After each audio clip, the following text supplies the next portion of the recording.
గుంటూరు జిల్లాలో స్టూవర్టుపురం ఊరి పేరు వింటే గుర్తొచ్చేది దారి దోపిడీగాళ్ళు, దొంగలు. ఈ ఊరిలో ఎక్కడ వెతికినా ఒక్క చదువుకున్నవాడు కూడా కనిపించడు. వారికి దొంగతనాలు తప్ప ఇంకో వృత్తి తెలీదని స్టూవర్టుపురం అంటే దొంగల ఊరుగా ముద్రపడిపోయింది. ఇటువంటి ఊరిలో విద్యావంతులు కూడా ఉంటారని రుజువు చేసింది ఓ నారి. ఇప్పటివరకు ఒక లెక్క, ఇకనుంచి ఓ లెక్క అంటూ స్టూవర్టుపురం సువర్ణాధ్యాయం మొదలైందని అందరికీ తెలిసేలా చేసింది. దొంగతనాలకు, దారి దోపిడీలకు, దొమ్మీలకు ఫేమస్ అయిన స్టూవర్టుపురం బ్రాండును పూర్తిగా మారుస్తూ కొత్త చరిత్రను లిఖించింది ఆ మహిళ.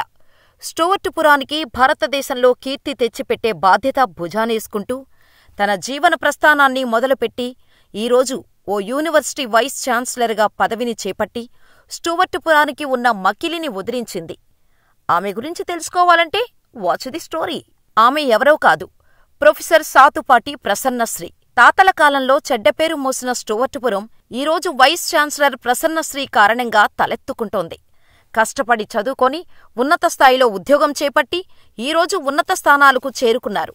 ప్రస్తుతం ఆదికవి నన్నయ్య యూనివర్సిటీ వీసీగా నియామకమై స్టూవర్టుపురం కథ మారుతోందని ప్రపంచానికి తెలియచేసింది. ఆ స్వర్ణయుగాన్ని మీరు చూడబోతున్నారు అంటూ చెప్పకనే చెప్పారు ప్రసన్నశ్రీ. అందుకే ఆంధ్ర యూనివర్సిటీలో ఇంగ్లీష్ ప్రొఫెసర్గా పనిచేస్తున్న ప్రసన్నశ్రీ గారిని ఏపీ రాష్ట్ర ప్రభుత్వం ఆదికవి నన్నయ్య యూనివర్సిటీకి వీసీగా నియమించింది. స్టూవర్టుపురం నుంచి నన్నయ్య వర్సిటీ వరకు సాగిన ఆమె ప్రస్థానంలో ఎన్నో ఎత్తుపల్లాలు ఉన్నాయి. కులం పేరుతో దూషణలు ఉన్నాయి. ఊరి పేరు చెప్పినా, కులం పేరు చెప్పినా ఆమెను పక్కన పెట్టేసేవారు. అందుకే చిన్నప్పటినుంచి కసితో చదివాను అంటారు ప్రసన్నశ్రీ. ప్రసన్నశ్రీ గారికి చిన్నప్పటినుంచి చదువుకోవటమన్నా, 10 మందికి చదువు పంచడమన్నా ఎంతో ఇష్టం. అందువల్లే డిప్యూటీ కలెక్టర్గా వెళ్లే అవకాశం వచ్చినా వద్దనుకోని అధ్యాపక వృత్తిలోనే స్థిరపడ్డారు.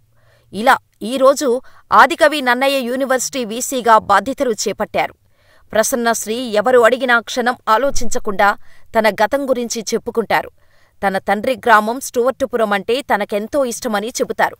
ఒక యూనివర్సిటీ వీసీగా నియమించబడిన తొలి ఎస్టీ మహిళ తాను కావటం ఎంతో సంతోషం కలిగించిందో, స్టూవర్టుపురం తమ ఊరు అని చెప్పుకోవటం కూడా అంతే తృప్తిని ఇస్తోందని గర్వంగా చెప్పుకుంటారు.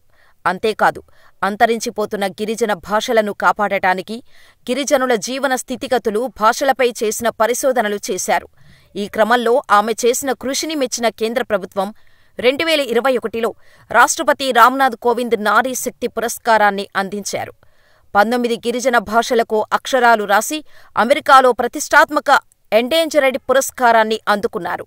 ప్రపంచంలోని ఈ ఘనత సాధించిన తొలి మహిళ ప్రసన్నశ్రీ ఒక్కరే. ఇప్పటివరకు ఈమె 125 పరిశోధనా వ్యాసాలు రాశారు. ఇప్పటికీ 40కి పైగా అవార్డులు అందుకున్నారు. సర్దార్ పటేల్ మహావిద్యాలయంలో పీహెచ్డీ చేసిన ప్రసన్నశ్రీ తిరుపతి మహిళా విశ్వవిద్యాలయంలో అసిస్టెంట్ ప్రొఫెసర్గా ఉద్యోగం మొదలుపెట్టారు. ఆంధ్ర వర్సిటీలో ప్రొఫెసర్గా 2 దశాబ్దాలకు పైగా పనిచేశారు. ఇలా ఆమె చేసిన సేవలను గుర్తించిన ఏపీ ప్రభుత్వం రాజమండ్రి నన్నయ్య యూనివర్సిటీ వీసీ ప్రసన్నశ్రీని నియమించారు. ప్రసన్నశ్రీని మనం కదిలిస్తే ఆమె చెప్పేది ఒక్కటే. ఇప్పటికీ చాలామంది స్టూవర్టుపురం వారు మాది స్టూవర్టుపురం అని చెప్పటానికి భయపడుతున్నారు. ఆ దౌర్భాగ్య స్థితిలో ఉన్నారు. నేను మాత్రం అలా ఉండను. ఆ ఊరంటే నాకు చాలా ఇష్టం. చిన్నప్పటినుంచి ఎన్నో కష్టాలు పడ్డాను. నా క్యాస్ట్ తెలిసి నన్ను చిన్నబుచ్చిన మనుషులే ఎక్కువ. చిన్నతనంలో ఎందుకు నన్ను అందరూ ఇలా చూస్తున్నారు అనుకునేదాన్ని. ఎంతోమంది నన్ను వేధించారు. మాతో కూర్చోవద్దు, నువ్వేంటి మంచి బట్టలు వేసుకున్నావ్ అని నన్ను సూటిపోటి మాటలు అనేవారు. వీటన్నిటినీ తట్టుకొని ఈరోజు ఈ స్థాయిలో ఉన్నాను. నన్ను గిరిజనులు కూడా నమ్మేవారు కాదు. ట్రైబల్ ఏరియాకు వెళ్లేటప్పుడు అక్కడివారు వారి ఉన్నతి కోసం వచ్చాను అని గుర్తించేవారు కాదు. అప్పట్లో వారిని కలవడం కోసం వెళ్లినప్పుడు బ్లాక్ అండ్ వైట్ కెమెరా పట్టుకుని వెళ్లేదాన్ని. దాని లైట్ ఫ్లాష్ అయ్యేది. అది చూసిన గిరిజనులు క్లమ్మోన్ మైన్స్ పేల్చటానికి వచ్చాను అనుకుని ఆమె ఎవరో పోలీస్ ఇన్ఫార్మర్గా ఉంది అని కెమెరా తీసుకుని కొట్టేవారు. ఇలా ఎన్నో ఇబ్బందులు పడ్డా. ఇదంతా గుర్తించిన అబ్దుల్ కలాం గారు ఓ రోజు నన్ను అడిగారు, ఫస్ట్ ట్రైబల్ ఉమెన్ ఇంత దూరం వచ్చావు, నీ కాళ్లకు ఎన్ని ముళ్ళు గుచ్చుకున్నాయి ప్రసన్నా అని అడిగారు. ఆయన అడిగింది నిజమే. చాలామంది నన్ను రిజర్వేషన్స్ కారణంగా ఇంత దూరం వచ్చాను అనుకుంటారు.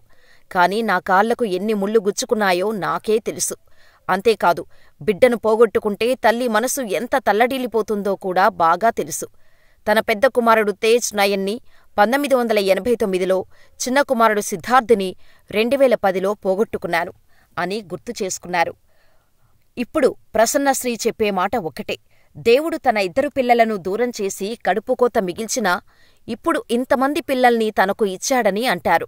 తనలా మరే తల్లి బాధపడకూడదని, ఇక్కడి విద్యార్థులలో ఎవరైనా ఏ కారణం చేతనైనా గాయపడితే తన మనసుకు కష్టం కలుగుతుందంటారు. నన్నయ్య యూనివర్సిటీకి నేను వీసీగా రాలేదని, వారందరికీ అమ్మలా వచ్చానని అంటారు ప్రసన్నశ్రీ. స్టూవర్టుపురం అంటే ఒకప్పుడు దొంగలు గుర్తొచ్చేవారు. కాని ప్రసన్నశ్రీ కారణంగా ఈరోజు స్టూవర్టుపురం అంటే ఓ వీసీ గుర్తుకొస్తుంది. ఆమె గిరిజనులకు చేసిన సేవలు గుర్తుకొస్తాయి. ఆమె పొందిన అవార్డులు గుర్తుకొస్తాయి. ఇలా ప్రసన్నశ్రీ ఈరోజు స్టూవర్టుపురం మీద ఉన్న పాత పేరును తొలగించి సువర్ణ అక్షరాలతో లిఖించటానికి పునాది వేశారు. మరి మీరేమంటారు? మాకు కామెంట్ చేసేయండి.